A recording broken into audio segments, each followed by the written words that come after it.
Doctor Babasaheb Ambedkar గారు రాసిన రాజ్యాంగంలో లేనటువంటి మతపరమైనటువంటి రిజర్వేషన్లని ఎత్తేస్తామని అమిత్ షా గారు సిద్దిపేటలో మాట్లాడితే ఆ వీడియోని మార్ఫింగ్ చేసి ఓబీసీల రిజర్వేషన్లు ఎత్తేస్తారని, ఎస్సీ ఎస్టీ రిజర్వేషన్లు ఎత్తేస్తారని 3 రోజులుగా సాక్షాత్తు దేశ హోంమంత్రి అమిత్ షా గారు మాట్లాడినటువంటి వీడియోనే మార్ఫింగ్ చేసి తప్పుడు ప్రచారం చేస్తే ఢిల్లీ నుంచి రేవంత్ రెడ్డి దోస్తులు వచ్చిర్రు.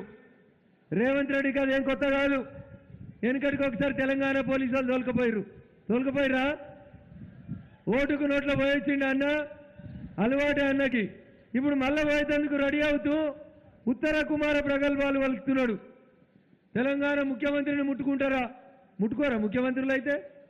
ఈ దేశంలో నీకంటే ముందు ముఖ్యమంత్రి అయిన వాళ్ళు, 2 సార్లు అయిన వాళ్ళు, 3 సార్లు అయిన వాళ్ళు జబ్ తక్ సమోసా రహేగా తబ్ తక్ సమోసమే ఆలూ రహేగా అని చెప్పిన లాలూ ప్రసాద్ చాలా రోజులు జైల్లో ఉన్నాడు. రేవంత్ రెడ్డి ముఖ్యమంత్రి ఉన్నప్పుడే గడ్డి తినడం దొరికిపోయి జైల్లో పెట్టిర్రు.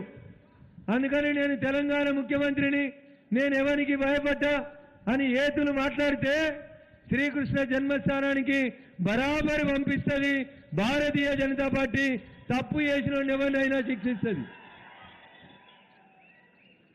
చంద్రశేఖరరావు మాట చెప్తాడు, వాషింగ్ పౌడర్ నిర్మా అని. అదే మాటల్ని రేవంత్ రెడ్డి కూడా మొదలుపెట్టిండు.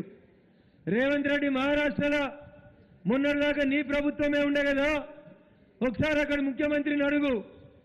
అక్కడ అజిత్ పవార్ అన్నట్టు ఆయన బీజేపీలో చేరంగానే, బీజేపీతో సంకీర్ణం పెట్టుకోగానే కేసులు ఎత్తేసిరని మాట్లాడితే నీకు కాంగ్రెస్ పార్టీకి అజిత్ పవార్ మూతోడు జవాబిచ్చిండు.